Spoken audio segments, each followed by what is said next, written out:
Tre Worthy is a typical 9-year-old boy, and he is also a fighter.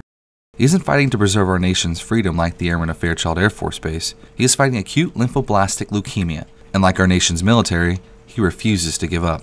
To show support for Tre, Team Fairchild decided to invite Tre and his mother Megan to Fairchild to be an airman for a day.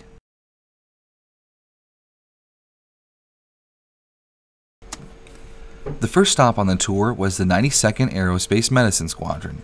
Tre met with Lieutenant Colonel Matt Albright and tried on a pilot's helmet and went on a ride in the Barony chair. Perfect. Oh, that fits you good. All right. You'll be able to read. I won't fit very tight. You okay? All right, good. So we'll kind of put this back behind you. Staff Sergeant Vikas Kumar tells Tre how the chair is used to train pilots. It teaches them how to maintain composure in the sky and how important it is to trust flight instruments. Because they jump them up so bad, so they have to put him under and then do a spinal tap. And he's into sports a lot. For his birthday, it's a surprise. Colonel Albright explains how the inner ear can be deceiving and how trusting your eye is far more accurate. They can kind of tell that they're like this in the airplane. There's another canal that tells you that you're doing that. So we teach them in the Barony chair and in other things. Sergeant Kumar makes clear how important balance is by having Tre's mom maintain her balance with her eyes open. Okay. So if she's looking, her eyes are open, she can pretty much balance herself. Go ahead, close your eyes. And try to hold her balance with her eyes closed, which is far more difficult, as you can see. Cool trick, huh? You can try it in school. Just make sure the weight falls. Tre goes for one more ride in the Barony chair.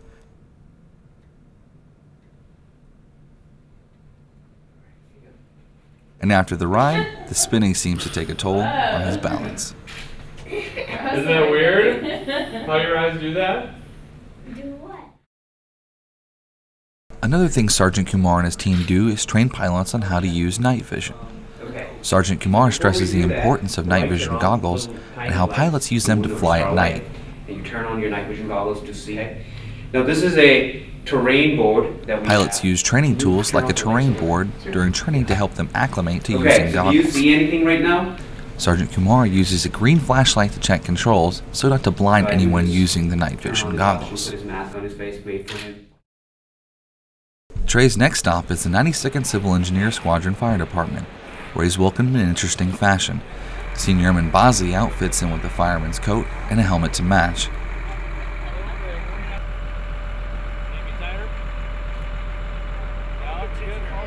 No firefighting experience is complete without a turn on the fire hose. Airman Joshua Earhart steadies the hose while Tre takes control.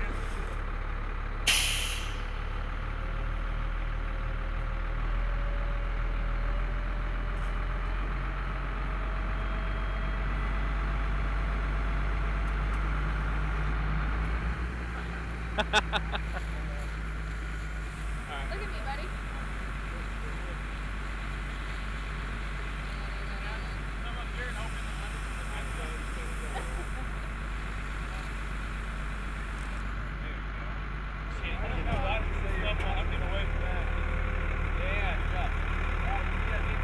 Tre quickly learns that firemen have more than one way to put out a fire, as Airman Bosley shows Tre the controls on the water cannon fixed to the fire truck.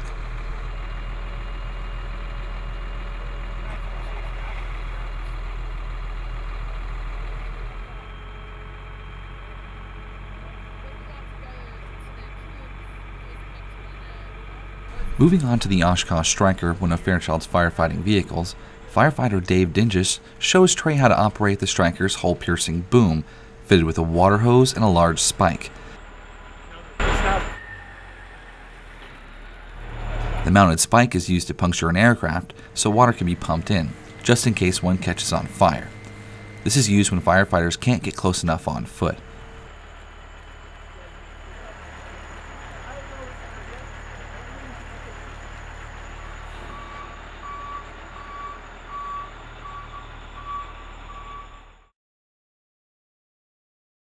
The firehouse is home to the Confined Spaces Trainer. Its purpose is to prepare firefighters for crawling through small areas, and they typically use the trainer in complete darkness. Tre, armed with a flashlight, tackles the enclosed maze.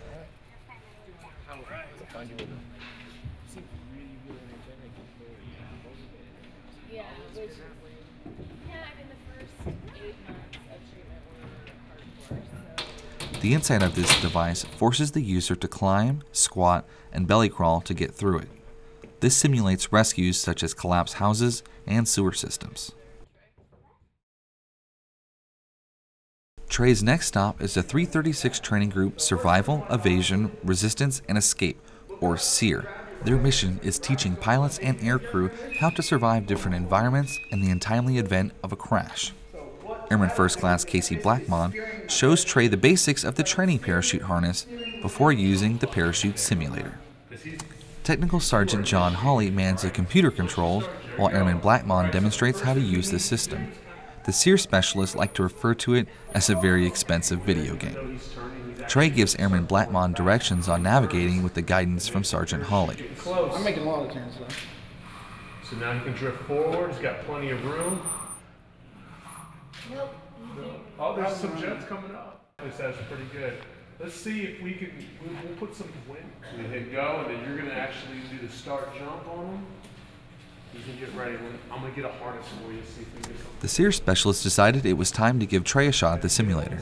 The simulator's purpose is to train an airman to direct their fall while parachuting, so they can land safely on the ground or water depending on where they exit the aircraft. Sergeant Hawley fitted Tre with a parachute harness and hooked him up to the system so he could give it a shot. Everything right there. Do I need to tighten? Is it going to fall off your face if I don't tighten it? Yep. You good? You good? Yeah. Okay. Okay, remember, if you want to go right, pull on the right side. If you want to go left, pull on the left, okay? You're just going to be seeing water in front of you. Anything wrong? All right, now find that boat. Look at your toggles. Pull it down, pull it down, pull it down. You pull any more? Put your strength into it, Tre. Nice. Now you could probably just keep doing circles right above that boat and you're going to land right on top of him. 20 feet per second. This time. And turn right back onto that boat. Perfect. There you go, letting it up. Nice. Like, oh man, he said 5 of them. Put your You feet landed up, 5 Tre. of Look them. at Oh, the you horizon, land down in the remember? jet. Almost right in the Nice. cockpit. Good job. Listen, you didn't want to land. That's pretty good. And if you land on a big branch. After an airman learns to steer a parachute, they need to know how to properly land. Sergeant Hawley explains to Tre how that when landing, it's important to keep your knees bent to avoid injury. Airman Blackmon will be demonstrating how to properly fall when approaching the ground. What else you can do? So we're going to take Casey up top. We can all go up top. Next, Sergeant Hawley and Airman Blackmon show Tre how to get down to the ground after being hung up in a tree. Now this is something, you just got caught up in a tree.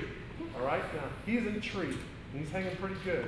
What he's going to do is he's going to find that line that he just had. I'm going to grab the colorful because it's got all the hooks on it. Shake everything else out. And check this out. Remember how these things come undone? So if I pull those, this is still stuck in the tree. So I could tie off of this. So I could go around. So this would be go around. The tree go in the middle. Otherwise you're just going to fall in the tree. The chances of being caught in a tree are likely, so knowing how to get down is a necessary skill when evading the enemy. Bye-bye. Oh. See, now I'm up in the tree. I just release like this. Alright, so now simulating that stopping it. Hold on with that.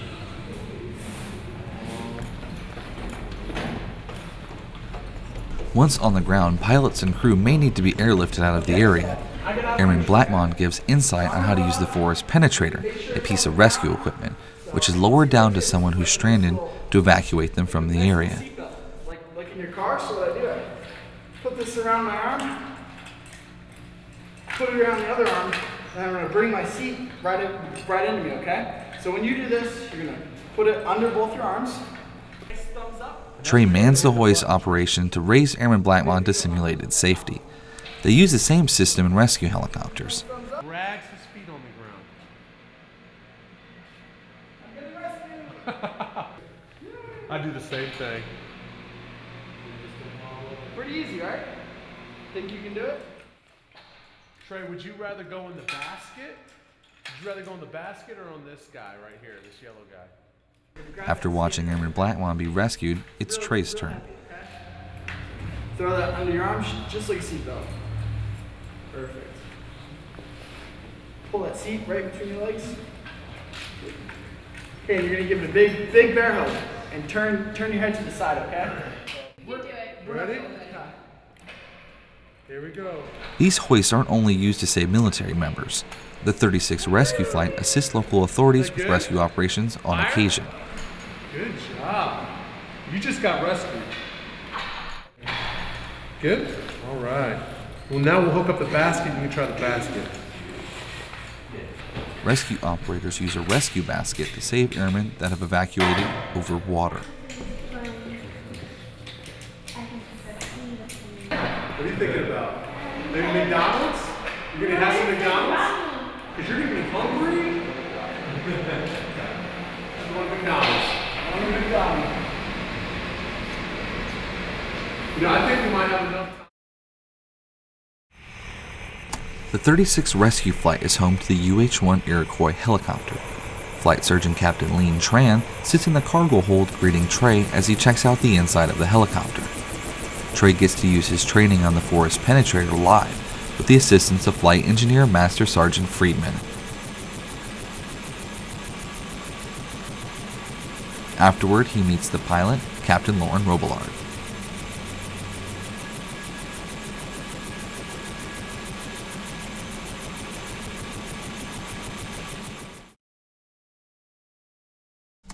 Fueling the fight is a motto used frequently on Fairchild. The KC-135 Stratotanker uses a piece of equipment called a boom to deliver the fuel to a needy aircraft while in flight. That's it. The boom is controlled manually from the rear of the aircraft. The boom simulator is used to hone boom operator skills for refueling aircraft. And then pull back on the boom. After seeing how refueling is done, Tre makes his way to the KC-135 Stratotanker simulator to try his hand at piloting. Pilots First Lieutenant Tristan Wright in the front of the simulator and Captain Jeremy Castellanos in the back running the simulator controls help Tre navigate the refueler through the sky. The inside of the simulator is a direct replica of the cockpit of a KC-135. This simulator can also replicate emergencies and scenarios a pilot might encounter while flying. After seeing the 36 rescue flight's helicopter's rotor spinning, Tre has an opportunity to take his time and check out the UH-1 in closer detail. Flight Engineer Staff Sergeant Dustin Sheffield walks him through and shows him what's what.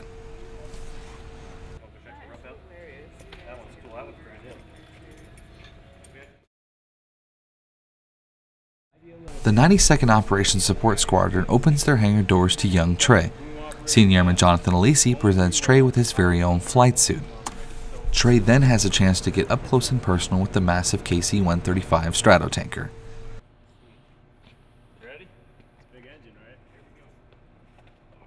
Last but not least, pilot, Captain Calvin De Silva, takes Tre up the stairs to the tanker.